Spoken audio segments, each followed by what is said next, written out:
Aloha BIOCHEM. In this second lecture on Chapter 6, we'll discuss energy changes in chemical reactions.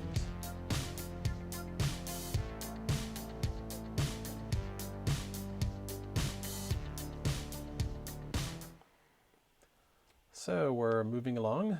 This time we'll cover sections 6.2 and 6.3. We're interested in energy changes of chemical reactions. Certain reactions release energy, usually in the form of heat. And so when that happens, the reaction warms up the environment around it. Other reactions absorb energy, and those will cool down their surrounding environment. In the previous video, we discussed some background information on energy, so let's recall a bit of that. Energy can be measured. Objects possess energy, though it can move from one object to another. It cannot be created nor destroyed, so energy doesn't just disappear or appear from nowhere. We looked at the example of the spring. In the contracted position, the spring has energy stored in it. And if the spring were released, that energy is transferred to the motion of the ball. So the energy has been transferred from the spring to the ball. Another example is a waterfall. So when you have water at the top of the falls, it's moving very slowly, and so there is energy stored in the water just due to its elevation. Okay, water up here has energy stored in it. As soon as it goes over the falls, that potential energy, which is stored in the water, converts into kinetic energy in the water, which causes the water to move faster. So the energy is still in the water in this case, but it's just transferred from potential to kinetic form. So from stored energy to energy of motion. Now in chemical reactions, it's good to ask, where does the energy come from? If a reaction releases energy, it must come from somewhere. You know, energy isn't just created out of nothing. It always comes from somewhere else. And in chemical reactions, the energy that's released comes from the chemicals themselves. When reactants convert into products, the energy that's released is somehow, released from the chemicals. In chemical reactions, bonds are broken and new bonds are formed. This is going to be key in understanding the source of the energy that's released by reactions. The bond energy is the amount of energy it costs to break a bond. If you have, for example, hydrogen, in hydrogen molecules, the covalent bond that holds the atoms together is a stabilizing situation for the molecule to be in. Okay, this is how the atoms want to be. Okay, this is kind of like the bottom of the hill or the bottom of the waterfall. Now to break this bond will cost energy. Okay, to break the bond and separate the two atoms, it's kind of like pushing this up to the top of the hill, okay, to get the two atoms. And now you have energy stored in the atoms, okay, and they're just looking to form a new bond, okay, but this is an unstable position. This is like the top of the waterfall. So to break bonds costs energy. We call this an endothermic process. Okay, the plus symbol signifies that energy is being added to the molecule to break the bond, to separate the two atoms. How much energy does it cost to break this bond? It's 104 kilocalories per mole. Now there is a table of bond energies in your textbook where you can get this information. Table 6.2 lists bond energies, and right at the top of the list is HH bonds. So 104 kilocalories per mole So to break 1 mole of these bonds costs 104 kilocalories. Okay, other bonds are a little bit easier to break, okay, and some of them are harder to break. So breaking bonds is an endothermic process because it costs energy to break the bonds. Now, to form new bonds, so if these were to reform the bonds, then that energy would be released. Forming bonds is an exothermic process, okay? And you would release the same amount of energy, and the negative symbol means it's released this time, okay? Now, in chemical reactions, bonds are broken in the reactant molecules, okay? And then the atoms will reattach to form new molecules in the products. So you break bonds and you form new bonds, and so your energy is being cost, and then energy is being released, and then somewhere in the midst of all that we can figure out any excess energy that's released by the types of bonds that are broken and formed. As an example, let's look at the reaction right here. Hydrogen and chlorine react to form hydrogen chloride. Here's the balanced chemical equation.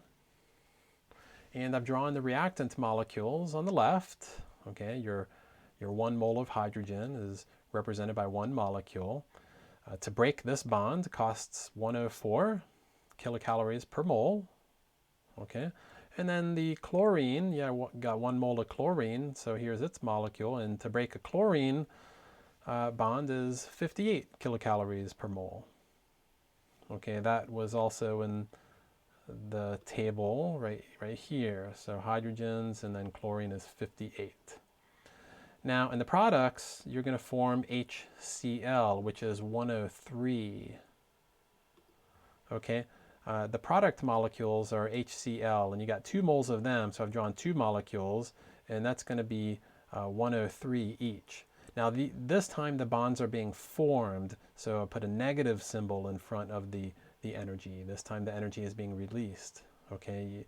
And it's going to be 2 moles of these, so twice this much. And the way to calculate the amount of energy overall that's either absorbed or released is to add up all of the energy that it cost in breaking the bonds. So 104 plus 58 is 162. That's how much energy it costs. And then to add up the energy that's released in the formation of the bonds, so that's going to be negative 206 kilocalories. And so combining these two together, 162 minus 206, you get negative 44. So you see, overall, the reaction is exothermic. It releases 44 kilocalories per mole. So negative 44 means 44 is released. Okay, so exothermic reaction. This reaction releases energy, probably in the form of heat. And if you were standing next to this chemical reaction, you could feel the heat coming off. Okay, that much heat comes off right there. Now, a few more things about this reaction right here. First of all, we see that the product bonds are worth more than the reactant bonds, and that's why it was exothermic overall. In exothermic reactions, the bonds formed in the products are stronger than the bonds broken in the reactants. All right? Endothermic reactions, it would be opposite. Okay.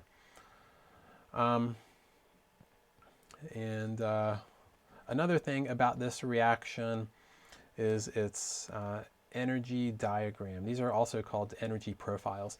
So these are discussed in the textbook, and they're a little detailed, so I want to take a little time to discuss the energy diagram of this reaction. What the energy diagram is it's a plot of the energy of the chemicals as they change from reactants into products. Okay, so how does the energy change as the reaction progresses, going from reactants into products? So think about the chemicals that you start with. Okay, the hydrogen and the chlorine. The hydrogen and the chlorine. So there's a certain amount of energy in these molecules in the reactant side. Now to convert into the products, we got to break bonds. That's going to cost energy. Energy goes up. Okay. So you got to break bonds. You got to separate the molecules all the way, into the atoms. It will cost a lot of energy to break all these bonds to get to the atoms. So the atoms are in an unstable position. They're kind of like at the top of the waterfall. They're looking to reform new bonds. Okay, and if you have the hydrogen and the chlorines reforming their bonds, those bonds are worth a lot. And so that's going to be a pretty big fall to get down to those products. Okay, those bonds are worth a lot. So you see the amount of energy that it cost was a lot, but the amount of energy you got back was a lot more. And so the difference here, you see you're getting more energy back. Okay, the products are lower in energy than the reactants are. And so this is the energy diagram for an exothermic reaction. And you can see that right away because the products are lower in energy than the reactants. Okay. So that's true for all exothermic reactions. And this difference right here is negative 44 kilocalories per mole. Okay. Now, as we described it, the reactant molecules are broken apart into their atoms, and those atoms recombine to form the products. The reaction doesn't actually happen like that in reality. Most chemical reactions don't involve a complete separation into atoms. Okay, what actually happens is as these bonds are breaking on the reactant side, okay, the new bonds are already forming. So rather than getting completely separated atoms, you got bonds being broken and new bonds being formed at the same time, and you have sort of like a what's called a transition state structure, which involves partially broken and partially formed bonds. So if you imagine the hydrogen bonds are being broken and the chlorine bonds are being broken, but then you also got the new bonds being formed between the hydrogens and the chlorines, and so you got sort of this transition state structure. It's not as unstable as the separate atoms because you got some new bonds being formed and the old bonds aren't all the way broken yet. And so, it's kind of like an easier way to get to the products rather than completely separating into the atoms before they recombine to form the products. So you get this transition state structure. It's an unstable structure. It represents the tipping point, the halfway point between reactants and products. Now, the activation energy is the energy needed by the reactants in order to get to the transition state, okay, to get to that tipping point before it can turn into products. It's the energy needed to reach the transition state. We'll talk more about the activation energy and the transition state in the next video on reaction rates, but I just wanted to mention that here. So this is a reaction profile, and it tells you how the energy changes as reactants convert into products. The important thing here is the products are lower in energy than the reactants because this is exothermic. And then the top of the hill represents the transition state, and this represents the activation energy, and this represents the energy released. Okay, it goes down, so the energy is released here. So I got a picture in the textbook. I'll show you maybe a little cleaner energy diagram. So you got your energy diagram right here, and you can see it plots how the energy of the substances change as the reaction progresses. So as the reactants convert into products, they go through this transition state structure, which is an unstable structure, not quite all the way atoms being separated, but it's partially broken, partially formed bonds up here. and then the products, back down there. So when the products are lower in energy than the reactants, that's an exothermic reaction. And this difference is the amount of energy that's released right there. All right. Now an endothermic reaction, look at the difference here. Okay. You start off at the reactants, you get to the transition state, and then you end up at the products. Okay, but the products are higher in energy than the reactants are. So this is the energy profile for an endothermic reaction, and that right there is the energy that's absorbed. And here's the activation energy to reach the transition state, which we'll talk about in the next video. Okay.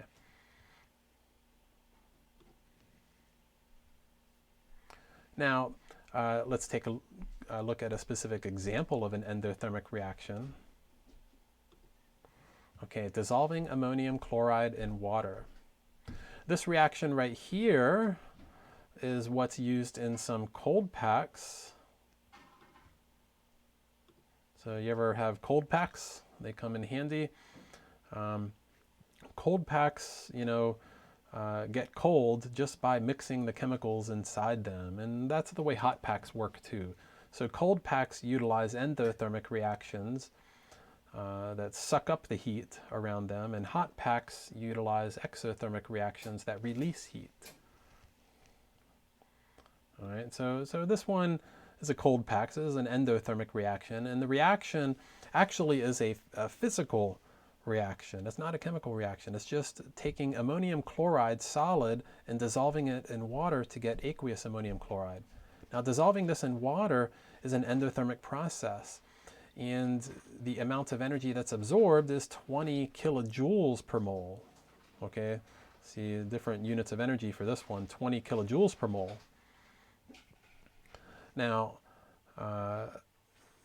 you can see in the energy profile or the energy diagram that this is endothermic because you start off with the reactants and then you go through the transition state and then you end up at the products, but the products are higher in energy than the reactants are.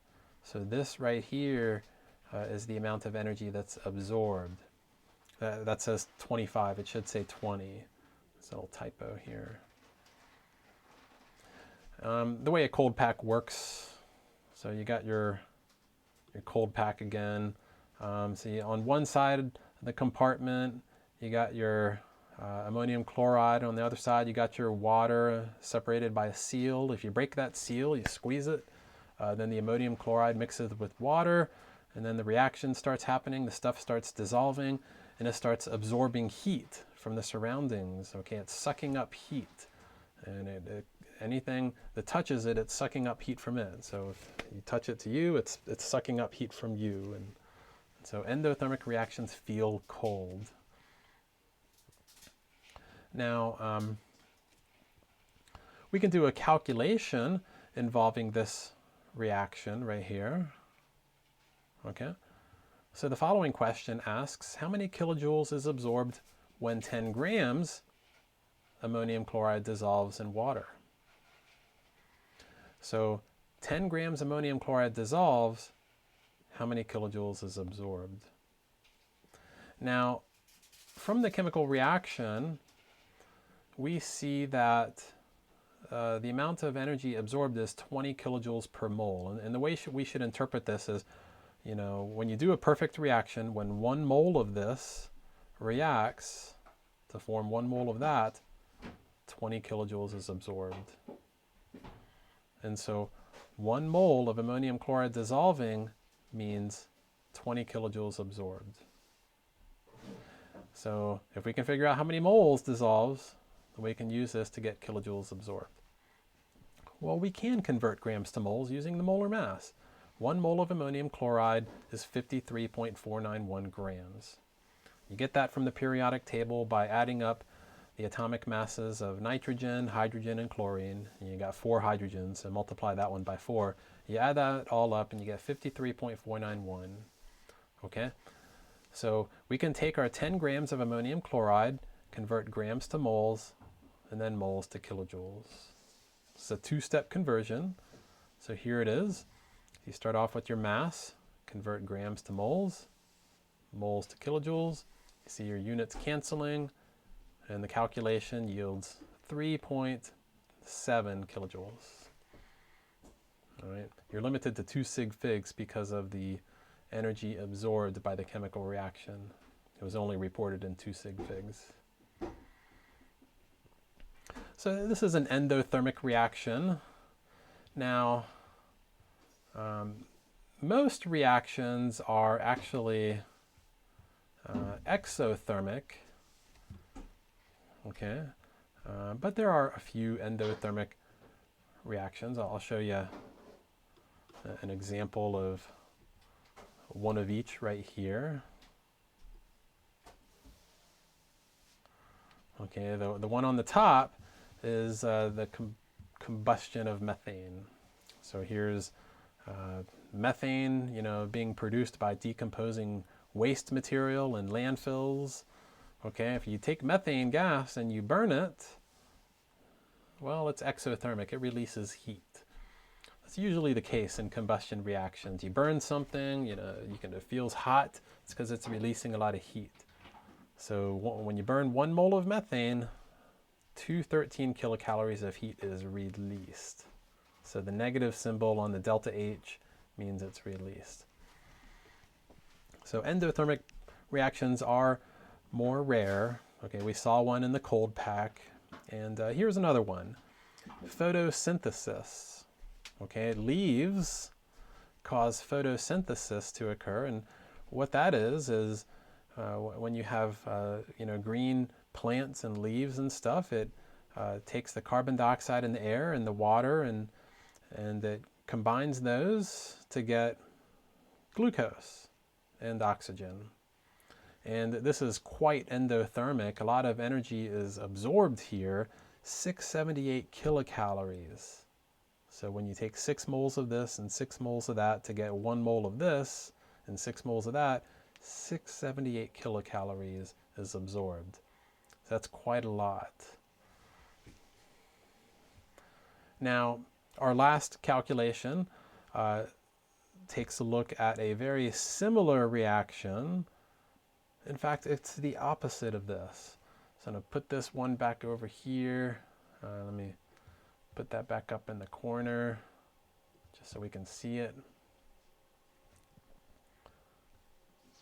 All right, there it is. And let's look at the last problem right here. And let me move myself out of the way up here. Okay, so this one asks, how many grams of glucose metabolize if 325 kilocalories of energy is released? Okay, it gives you the equation for the metabolism of glucose. Now, look at this equation and look at its, energy change right here. Okay, this reaction is exactly opposite to photosynthesis.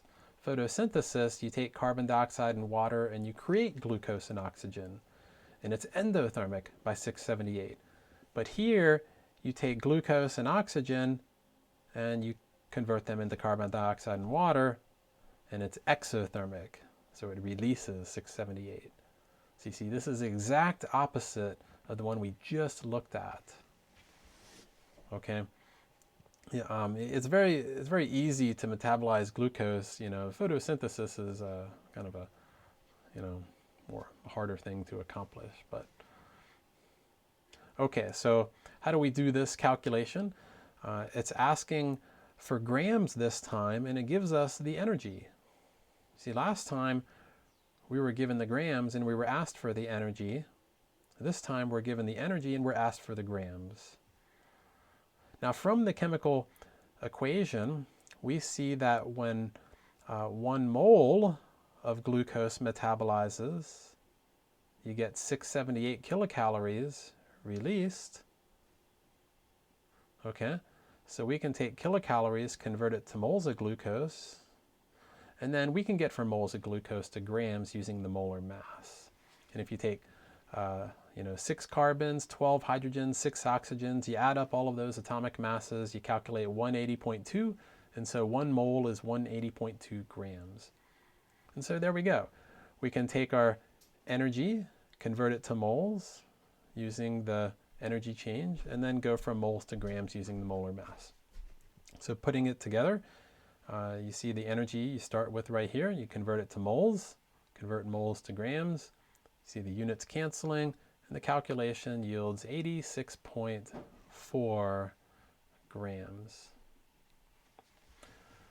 So in our next video, we'll discuss the second aspect of chemical reactions, which is the reaction rate. Stay tuned for that. Aloha.